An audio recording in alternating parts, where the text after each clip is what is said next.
That morning, the courthouse in Bridgeton, Vermont looked older than I remembered. Its white pillars, usually bright against the sky, seemed dull and tired in the gray November light. The town around it stirred slowly, the way small towns do when winter is approaching. Carefully, reluctantly, with a kind of resigned patience, people walked with their collars turned upward, hands tucked deep in pockets, minds focused on staying warm rather than the quiet battles unfolding behind the courthouse doors. As I stepped through the entrance, the familiar chill of the corridor greeted me. It wasn't the cold of weather, it was the cold of memories. The walls smelled faintly of old paint and paper, the kind of scent that belongs to buildings that have held too many secrets. I had walked these halls before, twice in fact, but today felt heavier, as if the building itself understood the weight of what was about to happen. At the far end of the courtroom sat Judge Caroline Redford, a woman in her late 60s whose expression rarely betrayed emotion. She had presided over Bridgeton's family cases for decades.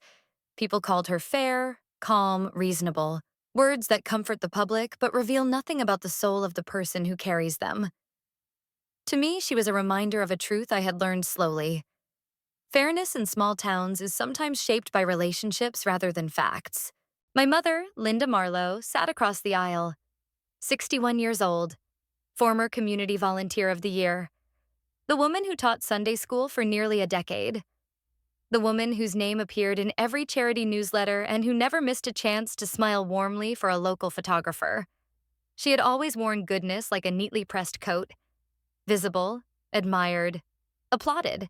But goodness, when used as a performance, is only another form of control. She didn't look at me when I entered. Her hands folded gracefully on her lap, her pearl earrings catching the dim courtroom light. Her attorney leaned in occasionally to whisper something, and she nodded with that same serene certainty she had carried my entire life. To the people watching, she probably looked like a concerned mother. To me, she looked like the reason I had spent 32 years learning how to speak without trembling. And as I took my seat beside my attorney, I felt something shift inside me. Not anger, not fear, but a quiet clarity. The kind my grandmother used to describe as the moment before the truth finally breathes. Because today, in this cold old room, the truth would breathe. And my mother, who had spent a lifetime shaping narratives, would finally hear a version she could not edit. Bridgeton was a small place, the kind where everyone knew your middle name, your dog's birthday, and what your grandmother baked on Sundays. The town sat beside Lake Addington, a gentle stretch of water that reflected the seasons like a patient mirror. Winters were long, summers short, and autumns brilliant. Fiery bursts of color that made tourists pull over just to take pictures of the trees. Our house stood near the lake, a modest white cottage with blue shutters and a chimney that smoked cheerfully in the winter. From the outside, it looked warm, inviting, safe. But inside, warmth was measured carefully, like something that might run out if not rationed properly. My mother believed in discipline, in structure, in appearances. She believed in kindness too, but not the soft, comforting kind that heals. She believed in the kind of kindness people could see, praise, and admire. The kind that made her look generous. My father, George Marlowe, was quieter. A retired mechanic with a tender smile and a fading eyesight, he loved fishing, old radio shows, and sitting by the lake at sunset. He rarely argued. He rarely raised his voice. He believed peace was achieved through silence, not confrontation. And that belief, gentle as it was, became the soil in which my mother's control grew. My grandmother, however, saw things differently. Margaret Bennett, my mother's mother, lived in a beige house at the end of Juniper Road. She had silver hair, soft hands, and a voice that made every word sound like it mattered. She was the kind of person who remembered birthdays, wrote letters, and saved small things that held big memories. A ribbon from my 7th birthday, a seashell from our trip to Bar Harbor, a recipe card stained with vanilla extract. When she died unexpectedly last winter, something in the town dimmed a little. People brought casseroles, flowers, cards. My mother accepted them all with her usual poised gratitude. What she didn't expect was the will, because in her will, my grandmother left everything. The house, the land, the savings, the family heirlooms, to me. Not to her daughter, not to the family, just me. My mother smiled politely at the lawyer who delivered the news, but I saw the truth in her eyes. And it was the beginning of everything that followed. The first sign of trouble came 3 days after the will was read. My mother invited me to the house for a conversation. She said it softly, the way people speak when holding fragile objects. I knew that tone well. It meant, agree with me before I have to force you to. When I arrived, she was sitting at the dining table with a stack of papers laid neatly in front of her. My father stood near the window, hands in his pockets, gaze distant. The table was set with tea and lemon scones, my favorite combination, reserved only for moments when my mother needed me to be agreeable. Sit, dear, she said, motioning gracefully. I sat. She slid the papers toward me. These are temporary transfer documents, just until we settle everything properly. I scanned the text. They weren't temporary. They weren't harmless.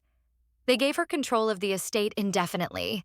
Mom, I whispered gently. Grandma made her choice. She folded her hands. She was confused. I shook my head. She was clear. Her jaw tightened just slightly, the first crack in her composure. I know you're grieving, she said, but you're not ready to handle something like this. Let me help. I pushed the papers back toward her. I'm keeping the estate, I said softly.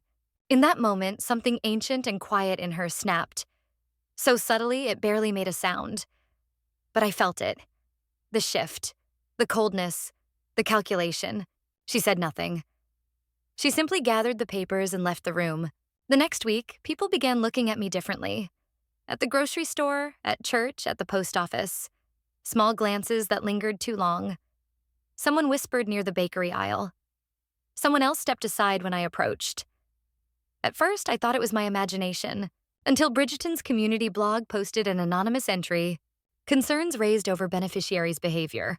The article implied I had pressured my grandmother, that I had shown signs of emotional instability, that I had estranged myself from family responsibilities. Every line felt like a fingerprint. My mother's fingerprint. When I confronted her, she did not deny it. I'm protecting you from yourself, she said calmly. I decided then to hire a lawyer. Elena Dawson, a woman in her late 50s with a soothing voice and a presence that made you feel like no storm could touch you, agreed to take my case. She invited me into her quiet office filled with books and watercolor paintings. As I explained everything, she listened without interruption, her eyes soft and steady. When I finished, she placed her hand over mine. Your mother has spent a lifetime shaping how people see her, she said. But wills are not about perception. They're about truth. Truth, a word that felt foreign and familiar all at once. Elena requested documents, emails, letters, anything that could show my relationship with my grandmother. I searched through boxes, drawers, shelves.